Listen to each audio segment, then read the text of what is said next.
Jadi apa yang mengenai kamu di bumi maupun ada pada diri kamu, anggap saja itu, yakini saja sebagai qada qadar. Supaya kamu tidak putus asa apa yang sudah terlewatkan dan tidak bangga dengan apa yang kamu sudah. Misalnya saya ini kan termasuk kiai keren misalnya.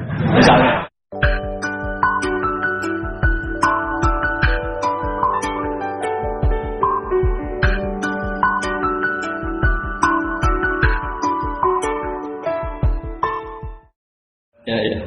Masalah keimanan. Tanya bang lo. Kalau tanya boleh ya gimana? Masalah keimanan tentang qada dan qadar. Oh iya. Kalau qada dan qadar itu kita sudah ditentukan oleh Allah, kenapa masih dimintai pertanggungjawaban? Nanti saja. Oh iya. Betul.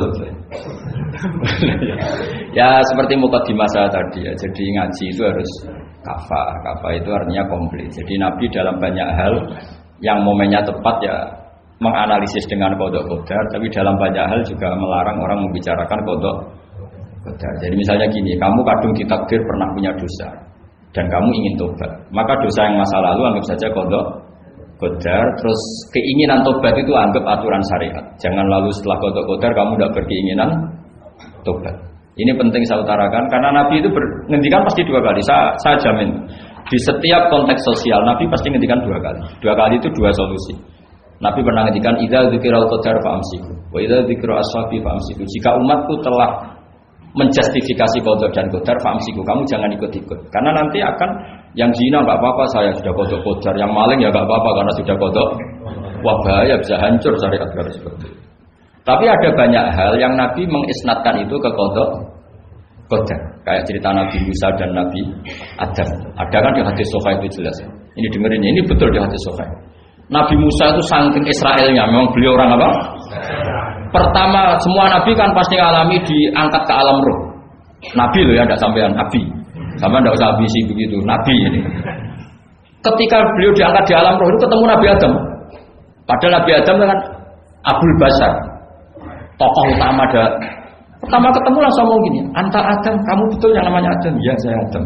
Antal ladzi akhrajtan nasa minal jannati wa asqaitahu. Siapa hadisnya? Antal ladzi akhrajtan nasa minal jannati wa asqaitahu. Gara-gara kamu orang enggak hidup di surga. Jadi kalau sampean marah gara-gara kamu, saya harus cari uang sampai Korea. Coba kalau kita masih di surga, enggak perlu kerja di mana? Karena semuanya tersediakan, enggak punya istri jelek, semuanya cantik karena bidadari. Gara-gara jenengan kita harus keluar di bumi dan keluar dari surga. Nabi Adam itu karena orang sepuh ya, beliau santai saja. Anta Musa, kamu betul Musa? Ya, saya Musa. Anta Kalimu, ya saya Kalimu. Anta Sofio, ya saya. Nabi Adam masih muji-muji. Ini pentingnya orang bijak. Jadi kalau sama nanti ngelawan saya tetap bijak insya Allah. Tapi sampai bisa neraka, ngelawan dia itu dosa. Dosa sekali, bukan dosa biasa, sangat dosa. Nabi Musa, Nabi Adam masih anta Sofio, anta Kalimu. Bukankah kamu melihat di Taurat bahwa saya akan dosa dan akan dosa saya sudah ditulis 40 tahun sebelum saya dosa? Iya ya Musa. Iya ya Nabi Adam, ya betul gitu. Berarti kamu mengkritik saya, atalumunani fi amrin qad qadahu. Kamu mengkritik saya, menyalahkan saya dengan sesuatu yang sudah diqada-qadar oleh Allah sebelum saya lakukan. Jadi sudah ditulis sama Allah 40 tahun sebelum saya salah, sudah ditulis skenario-nya. Nanti Adam akan salah, terus keluar dari surga. Memang dari awal Allah skenario-nya seperti itu. Itu ibarat istri kamu sudah tahu, ini kalau miskin setia, kalau sudah kaya nanti pola, itu sudah tahu.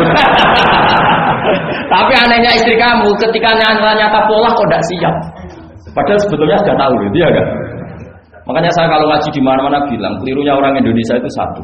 Kalau ilmunya terbukti itu tersiksa, itu kelirunya orang ini. Semua cowok tahu enggak? Semua lelaki tahu enggak? Kalau enggak pernah nafkahoi diomelin, tahu enggak? Tahu. Tapi ketika itu nyata enggak siap. Harusnya ketika nyata diomelin, alhamdulillah ilmu saya benar terus. Tapi istri kamu juga gitu. Biasanya wong lanang duwe akeh pola. Terus denger sampean mulai cinta orang lain. Harusnya kan alhamdulillah ilmu saya benar kan. Artinya gini, manusia saja bisa memprediksi.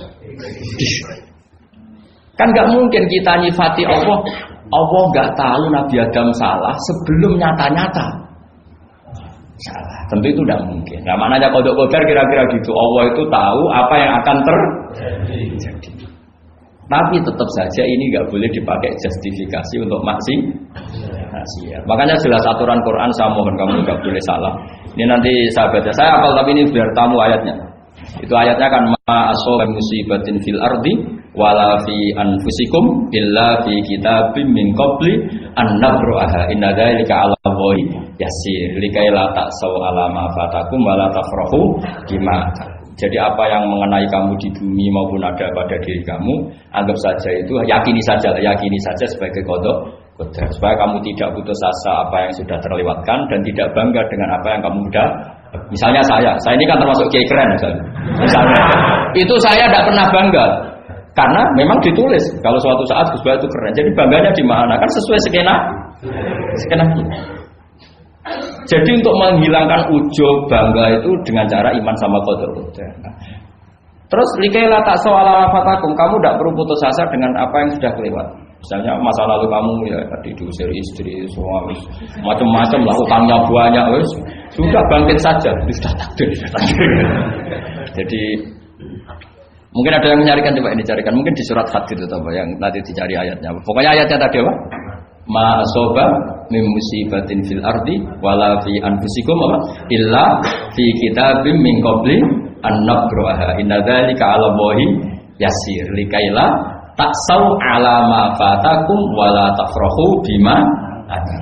Jadi qadar ditulis supaya kamu tidak putus asa menyesali apa yang sudah kelewat dan bangga kumoluhur terhadap apa yang kamu dapat. Jadi misalnya Pak Jokowi jadi presiden, untuk menghilangkan ujub ya, memang sudah ditulis kalau akan jadi ya biasa saja sesuai skenario. Ya sama seperti sampean suatu saat tua, terus untukmu coplok, terus berdeg-berdeg, kepleset tiba. Soalnya harus senang saja. Zaman kamu muda juga sudah tahu kalau nanti akan seperti itu. Jadi kalau itu terjadi, ya sudah, memang akan seperti itu.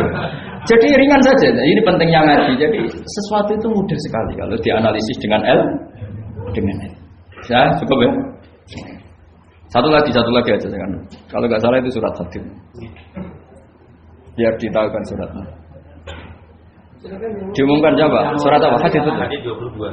Hadid 22 ya. Hadid 22.